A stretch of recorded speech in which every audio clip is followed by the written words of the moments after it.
GSL.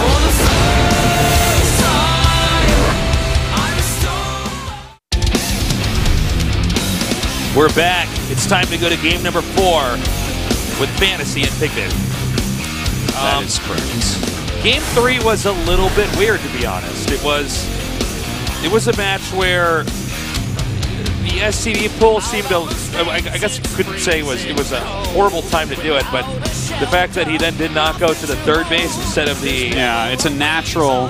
The second, which is just weird, right? Especially when your opponent has to pull that far back. The thing is, stemmed units run really fast and do a lot of damage, so if you just hit that little T button and go up towards that third, you're going to kill it, you're going to lose almost nothing. Right. And then you can decide if you want to engage. But yeah, definitely a mistake there. We'll see if FanTaSy can bring it home here, or maybe Pigbaby does make that crazy comeback. It is time for game number 4. Good luck, Pigbaby. Let's keep this comeback going. In the bottom left, in the red, he is Dead Pixels FanTaSy.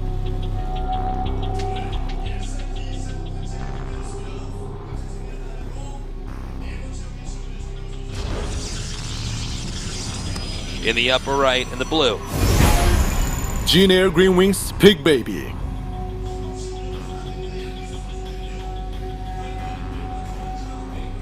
Make your best pig noise, Artosis. Oink, oink, oink. How about that one? Was that a good one? Like, you know, in different languages they have different sounds for the animals. Yeah. I gotta say, oink doesn't quite sound like a pig. No. If you say it, it can sound like they like oink, oink, oink, oink, or something like that. Like that's more like what it sounds like. Oink, I get it. I actually. Well, I'm not totally against it, I have but it's family that worked on farms and stuff, so I've had some experience with pigs. Dan brings out his farmer cred just in time. Farmer cred. I am from New Hampshire. Okay, yeah. I have been to pig farms. Yeah, this is true. That's probably why you came to become a vegetarian. Going to a pig farm is probably the easiest way to never want to eat meat again. No. I was actually from guinea pigs, but. Oh, that's right. Yeah, you had pet guinea pigs. Yeah. Oh, so. What's up? Not much, man. Yeah. Interested in seeing how this game goes. I feel like winning this really is up to FanTaSy. He looked like he was in complete control in game 1 and 2. Game 3 seemed to be a bit of a fluke, but let's see. I have to say, like, all 3 games kind of remind me of each other a little bit. Sure. Like, right, first game, very decisive move. He moves up the ramp. The Mothership core is out of position, loses it, and from there it's like he doesn't get to like FanTaSy doesn't give him the option to recover. He just didn't play well enough. Like FanTaSy was just all over the place. Game 2, right? Like Pigbaby chose a no scout build, did a certain build. FanTaSy did another certain build that was harassment based and proxied. So got his damage in first, like you were saying. And Pigbaby actually just didn't deal with it well once again. Game 3, Pigbaby did the proxy, got the damage in. FanTaSy had an okay follow-up, but kind of messed up at the end. So it's like very decisive things happening early in the game, all 3 games. So it's like kind of we're not having any textbook games. Nobody's getting into mid-game under any normal circumstances. No, it's each game has been decided like really early on. Like the first real move of each game has decided it so far. Mothership core now coming out. And the Reaper that's here to spot for an expansion is now being chased away. Twilight Council for Pigbaby off of 1 base. Twilight, not a bad choice here. Looks like he's going to make a Nexus here, too. He's got too many minerals banked up for this to be anything else. Yeah. You know, in this map there are, of course, a couple locations where you can go up towards the Terran base. So Blink definitely can be a strong strategy.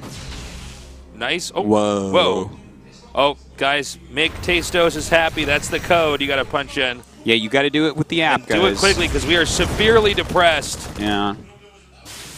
We want you guys to make us happy. It's important. We don't know how to be happy, but we understand if you punch that code in. Yeah, without you guys doing that, we can't find happiness within ourselves, within our own lives. We need you guys at home to download this app. We are a pair of empty vessels. Yeah. Yeah.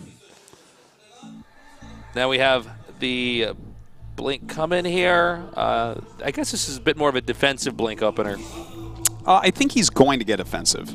Oh, you think he's going to keep adding gates on there? No, well, I think it'll be like... Oh, my God. We're going to have a mothership core death punch card here. Yeah, that was really terribly bad. But because of the speed of the blink and the fact that it's this map, Expedition Lost, I do think that this is going to be a very aggressive blink build. Without, like, not having a time warp, though, Pigbaby is so severely underperforming, and it's not like this guy doesn't have tournament experience or live experience in front of crowds. He absolutely does. So I'm, like, kind of shocked that it's looking like this. That is a good rock kill, though. That's a really good rock kill. He owned those rocks. No, he is. Those rocks stand no chance. Yeah.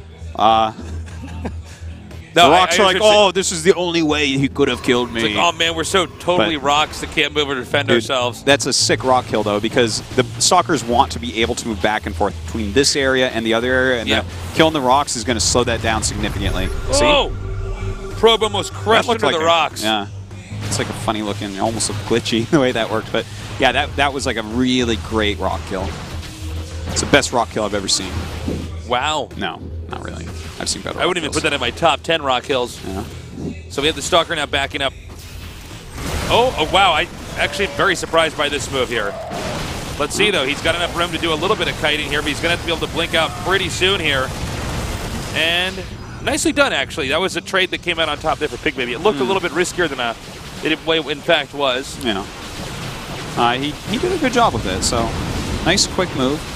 Thing is, how long does he keep this up? Is this going to actually long-term do what he wants?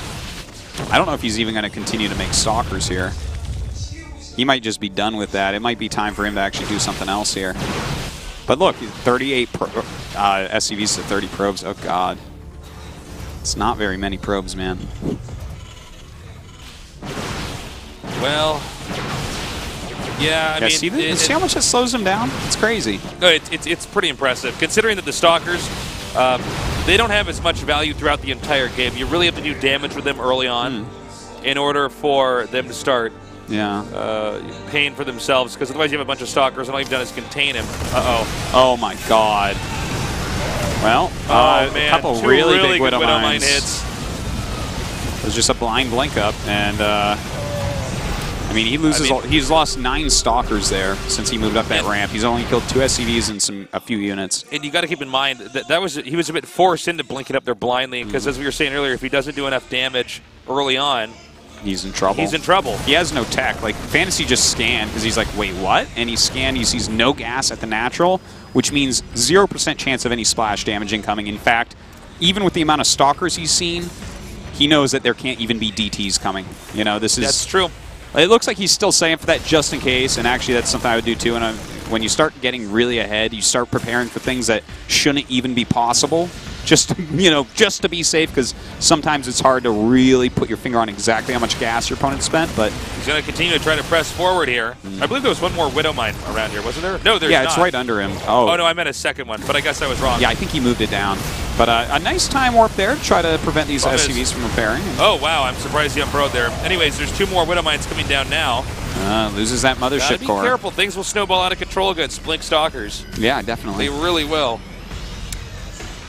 Good to have that Widow Mine. Yeah, he popped up that back Widow Mine. Yeah, that was so strange. That was a really bad move. Like, always Pigbaby was going to... No matter what, they were going to go back there. Eventually, they would have to, like when he pulled those SCVs. Or they'd have to blink out, which is also fine. Yeah, well, either way, like one more Widow Mine makes a really gigantic difference. Look at that Tayslope. He's so scared. Tayslope, I am terrified. Oh, my God. And well, Tayslope has been killed by Artosis on this map so many times. You killed a Tayslope? Every time. Well, we're going extinct. Without fail. What is your Easter egg in the game again? Artosis bot? Artosalope. And I think there's a bot. I don't know. I think there's a bot too, actually. Well, hold up. This game's actually starting to heat up a little bit here. If he can't hold these stalkers off effectively, he's going to be in trouble now. I do like the Widow Mines coming up here because there's not really anything here to defend. Yeah, there's 2 more gates being added, by the way, and like no detection. So any Widow Mines that just sit there will continue to gain value and or slow down Protoss. Which really means that Pigbaby has to win this very soon. And he might be able to do so, Taste. That's a big blink up right there. We have more SCVs being pulled. The units from the bottom do run up and stim. Oh, he actually brought his Widow Mines over to destroy his opponent's economy. which is definitely occurring. Yeah, he just needs to pick up one of those Widow Mines and put them over by the top. But Pigbaby can't do it. GG. In case you were a bit confused by the end there, yes, there were a lot of stalkers, but he was not able to stop the mining, whereas once FanTaSy got the Widow Mines to burrow the expansion with no detection there, that's checkmate. So Pigbaby is out. He is bacon. He's rightfully so. Like, he did not play at Code S level there. FanTaSy did quite a nice job. Only losing to a proxy oracle happens to the best of us. The only person that says Pigbaby's bacon was FanTaSy for breakfast. Ooh. Pigbaby, a good player, but he smoked that sausage. You can see that he's got the idea of what he's supposed to be doing. The execution, though, of it is quite bad. We saw 2 mothership cores lost early on, which is really unheard of in an early game GSL Code S Code A. It's very rare to have happen. Yeah. The win that Pigbaby had was really due to the fault strategically of FanTaSy, not the guile or the cunning of Pigbaby. Overall, FanTaSy was just in a different league. And he literally is Code S versus Code B now. Pigbaby going to have to re-go through those qualifiers whereas FanTaSy gets his shot at Code S. So that makes us 12 Terrans in that round of 32 so far. No shortage of Terrans here in Code S. No. So, this is some exciting stuff. We have FanTaSy now moving on to Code S. I know for you and me that's especially cool because he's one of these old school Brood War guys. Yeah, I'm always excited to see how well he can do.